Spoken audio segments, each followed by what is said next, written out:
Hey there. So what I'm going to show you today is something I've not really seen or felt that was shown in good enough detail for me when I was getting ready to do my Webasto install. So this is a 136 inch 2014. It's a gas Promaster. So I'm going to install mine underneath the passenger seat. I'm doing mine a bit of an angle so the heat will come out, and I'm going to probably put the vent here because we normally sit with this passenger seat rotated backwards. So I didn't want the heat just to shoot out there at my wife's feet, or she would actually have it all going up in her blanket happily, I'm sure. So I'm gonna have it at an angle coming out the side, and I use the mounting plate, which I'm not gonna actually use for mounting the heater, but I used the mounting plate once I figured out where I wanted this, to trace all the holes out. So marked all the holes. Still might have to enlarge some of these a little bit, but fairly easy. And one thing you do need to watch out for is these wires here. So I put a little bit of a protective cover over this because I'm gonna push these back up in here when I install the heater. So I actually moved it forward this way about another ½ inch just to give some space for these, because I don't want to have to move them around too much or put much pressure on them. So what I'm going to do is I'm going to go underneath, and I'm going to show you what I have not felt has really been shown, at least what I haven't found, is you need to remove this heat shield around the muffler. And when you remove the heat shield, it allows you complete access to the underside of this. So I'm going to be putting the heater through here and then just bolting it down without the mounting plate. That's why I've done all the separate holes instead of one huge hole.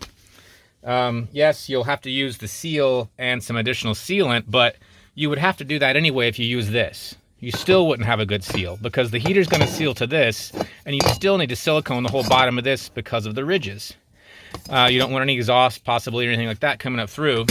So I'm just going to do it like this, alleviating the mounting plate. And once you get some good drill bits, they drill through this like butter.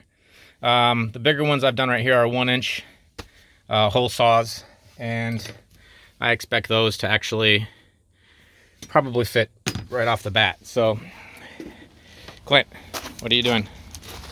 Okay, so just to give you a kind of idea about where we are here. So right underneath the door. And you'll see there's a big muffler right here, right where you need to go.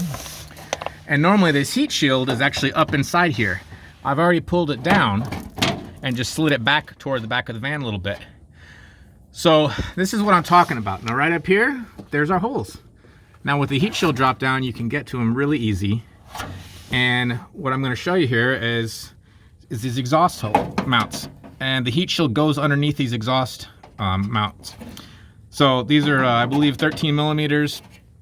So I was kind of worried. My van was purchased in Michigan, so I thought maybe they'd be a little rusty or any problem like that getting them out, but it went fairly easy. So you take a couple out here.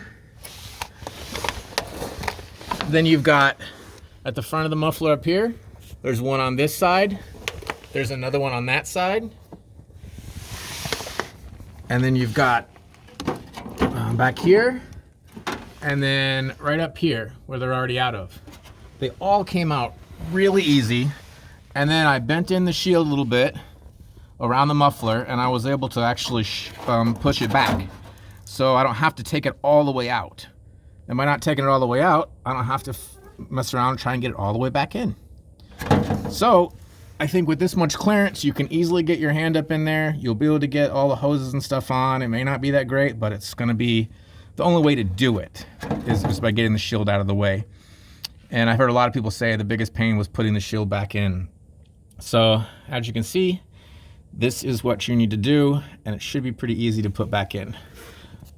This is like the first video I've ever done, so if I add any more to this heater install, you know, check for it later, but I think a lot of the other things have been covered pretty much. Thanks.